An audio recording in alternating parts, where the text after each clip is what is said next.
Vanilla sponge কেকটা তৈরি করতে গিয়ে অনেকেই ঝামেলায় পড়েন ঠিকঠাক মাপের জন্য। অনেকের হাতের কাছে মেজারমেন্ট কাপটা থাকে না, তাই আজকে চায়ের কাপে মেপে এই কেকটা আপনাদের সাথে শেয়ার করছি। যে কেউ এই কেকটা তৈরি করতে পারবেন। আজকে কেকে কোনো রকম বেকিং পাউডারেরও দরকার হবে না, সেই সাথে মেজারমেন্ট কাপ। কেকটা তৈরি করব আমি চায়ের কাপে। এরকম একটা চায়ের কাপ কিন্তু আমাদের সবার বাসায় থাকে, তবে কাপের সাইজ নেই। যে কোনো কাপ দিয়ে আপনি মেপে এই কেকটা তৈরি করতে পারবেন। তারপর একটা বাটিতে 3টার মতো নিয়েছি ডিম, আর হাফ কাপ দিয়ে দিচ্ছি চিনি। তারপর এখানে নিয়ে নিচ্ছি এই কাপ দিয়ে মেপে হাফ কাপ তেল। এটা হচ্ছে আমরা রেগুলার যে তেলটা রান্না করি ওই তেলটা নিয়েছি। আর 1/4 চা চামচের মতো লবণ দিয়েছি। এখন এই সবগুলো উপকরণ একটা হ্যান্ড উইক্স দিয়ে খুব ভালো করে মেশাতে হবে, যতক্ষণ না মিশ্রণটা অনেকটা ফোমের মতো হয়ে যাচ্ছে। এই কাজটা অবশ্যই আপনাকে সময় নিয়ে করতে হবে, যতক্ষণ না চিনিটা গলে যাচ্ছে, তাহলে আমাদের কেকটা অনেক সফট হবে। আর আজকে যে ভ্যানিলা এসেন্সটা ব্যবহার করছি এটা কিন্তু আপনারা যে কোনো মুদির দোকানেই কিনতে পাবেন। তারপর হাফ চামচ ভ্যানিলা এসেন্স দিয়ে দিচ্ছি। তবে কারো কাছে যদি ভ্যানিলা এসেন্সটাও না থাকে, চাইলে লেবুর রসটাও ব্যবহার করতে পারবেন। আর আজকের কেকটা তৈরি করছি আমি সোডা দিয়ে। এরকম বেকিং সোডা নিয়েছি আমি, আর এখান থেকে 1/4 চা চামচ দিয়ে দিয়েছি।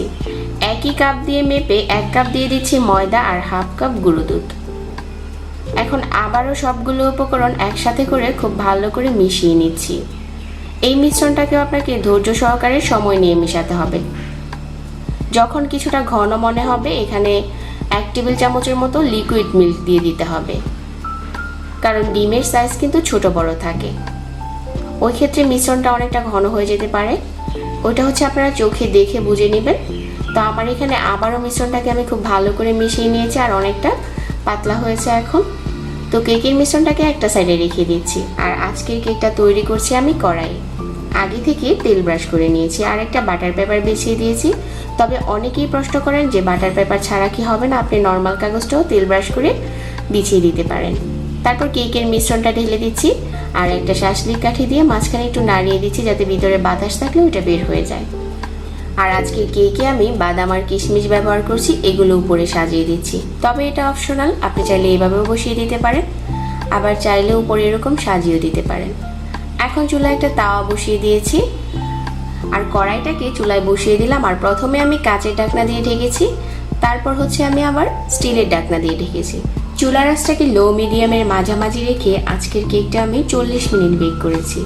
আর উপরে যদি আমরা স্টিলের ঢাকনা দিয়ে ঢেকে তারপর কেকটা বেক করি, উপরে খুব সুন্দর একটা কালার আসে। আর নিচে যদি তাওয়া বসিয়ে দিই, তাহলে নিচের সাইডেও খুব সুন্দর একটা কালার পাবেন।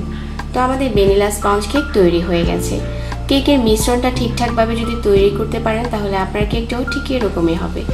আশা করছি রেসিপি ভালো লেগেছে। সবাইকে অনেক অনেক ধন্যবাদ জানাচ্ছি, সেই সাথে বিদায় নিচ্ছি। আল্লাহ হাফিজ।